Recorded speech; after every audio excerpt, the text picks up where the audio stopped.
This video is sponsored by the badass himself. We're finally back! More Walking Dead content, let's go! Hey guys, AJYT Abbott here, and welcome to my review for Season 2, Episode 1 of The Walking Dead, Daryl Dixon, The Book of Carol. Wow, that title is a mouthful. So, obviously, if you guys haven't seen the first season of Daryl Dixon, and if you haven't seen the Season 2 premiere, obviously there will be spoilers here. We're going to be going in-depth into what happens in the episode, my predictions for what could come out of this episode. There's a lot of great stuff to cover. So, if you guys haven't seen it, this will be a spoiler review. I'm going to do a little spoiler section, and then I'll get to the spoilers, but I just wanted to warn you guys there. So, I want to let you know right off the bat, Season 1 of Daryl Dixon is awesome. If you guys saw my ranking video, I ranked this one pretty high. It's right in between The Ones Who Live and Dead City for me. I loved the first season. I thought it was beautiful. The cinematography, the set design, all of that stuff. I love these characters that we have, both, of course, new and old. And I'm excited to talk about Season 2. So, here we go. So, Season 2 kicks off with Daryl training Laurent to defend himself. And they're at the nest. And it's really interesting because they're kind of building up this pretty much a fatherly connection that Daryl is making with Laurent. And I think it's really nice. I really appreciate that connection that he's making there. Obviously, it's going to make him miss his connection with Judith and RJ back at home in Alexandria or the Commonwealth, wherever the hell they are now. So many different camps they have set up in the Walking Dead universe. But I really do enjoy this relationship that they're forming.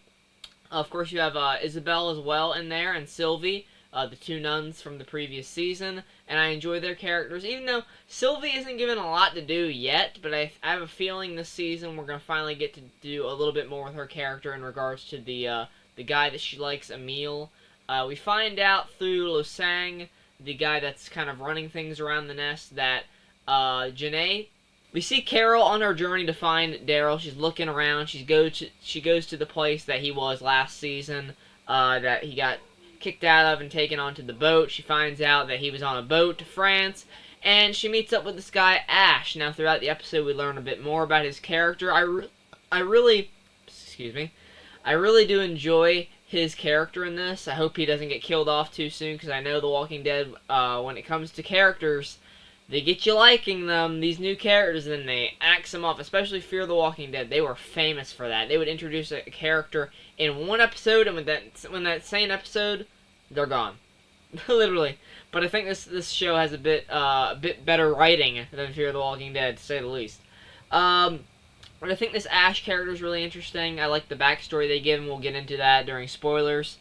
And yeah, overall, I really like the Carol section of the episode. We get some flashback stuff that was really awesome, and a scene in particular that hit me very hard because of I'll get to it later on in spoilers, but the way they pulled it off, this moment with Carol, was really awesome.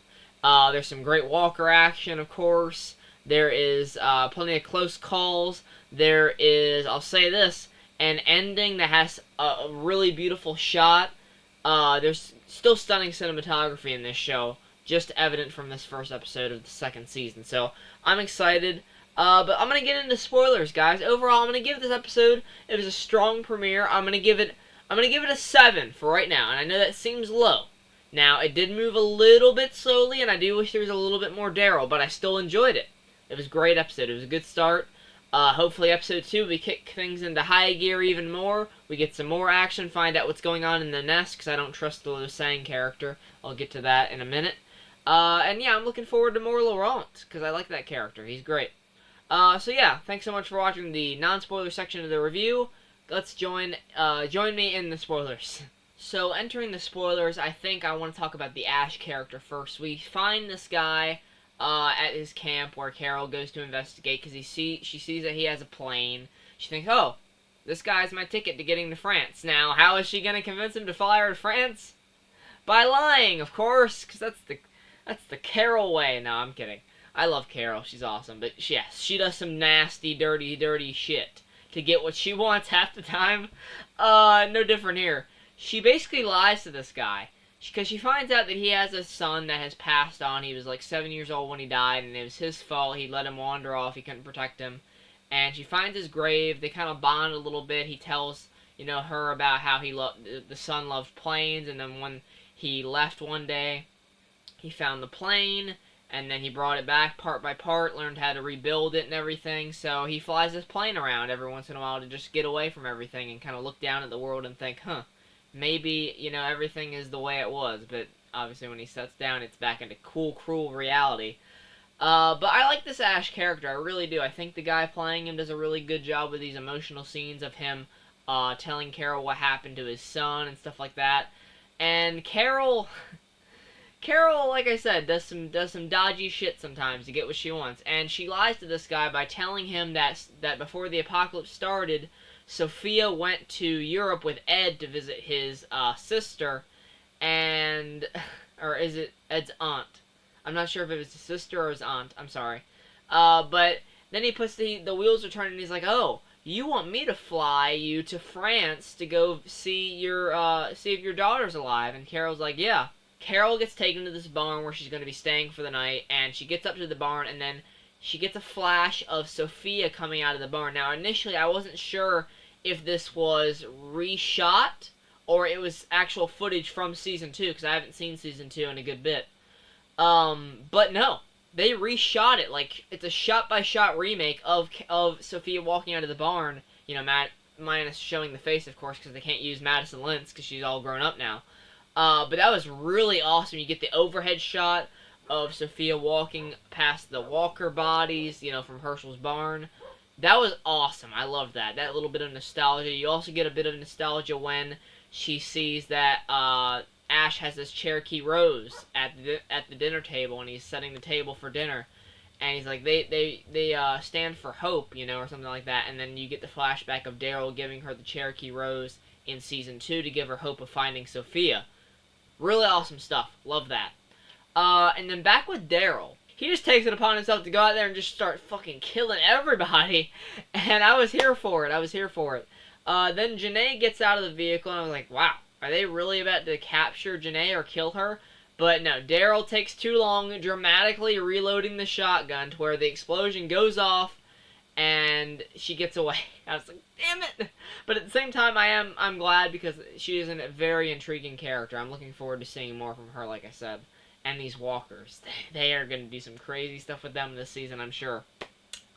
And that's the end of the Daryl bit. We just see him going on that mission. We see him talking to Isabel a little bit earlier. Not too much of Isabel in this episode, hopefully more in the next one. Same with Laurent. Lo-Sang, I don't trust this guy whatsoever, because we see a little scene where he's talking to this other woman, I didn't catch her name, about Laurent, and she's like, we need to move forward with the plan or whatever, and she's like, you're never going to trick them into believing you or whatever, not even, especially the Americans. So something is going on with Lo-Sang and this group. It's getting very cultish, and I'm not liking that. They need to get Laurent the hell out of there. Because he's like, Laurent is meant for a bigger purpose. You need to stop training him to survive. That's what he tells Daryl, and he's like, what? He doesn't understand that, but I don't either. But yeah, the Daryl stuff was good. The Carol stuff was probably a little bit better, just because we get this bit at the end where they're taking off in the plane, and you get some walkers getting cut up in a propeller, walkers getting hit with the side of the wing, which awesome stunt work by the stunt team on this one. I didn't know this, but I watched the behind-the-scenes stuff. They were real. Like, they were stunt people getting knocked over by that wing. I was like, that is badass. That's commitment, man. So, well done to them. Well done to everybody in this episode. The cinematography, obviously, the actor who plays Ash, really great job for him. And Carol as well. Melissa McBride still brings it, man. I love Carol so much, and Melissa McBride's performance is such a big part of that. She lends that emotional punch to a lot of Carol's scenes, where she's trying to face that trauma in her life that's overtaken her. And she's, I think Carol's going to kick enough ass this season, and she's going to get over that stuff. She's going to move on. She's going to find Daryl. She's going to, reminisce with him about old times, and hopefully get his ass back to the Commonwealth. But, oh, no! But we have Season 3 coming out where they're going to be in Spain, so I was like, oh, shit! It's like, damn it, just tell him that Rick is back. We don't get anything about that this episode either. I don't know what she meant last season when she was saying that so-and-so is back over the radio. Maybe Morgan, maybe Dwight, who knows. I don't think it'll be Rick, unfortunately. But, anyway, that's where I'm going to end the review. Let me know what you guys thought of the episode down in the comments below. Thanks so much for watching, and I'll see you guys in the next one. Take care, and goodbye.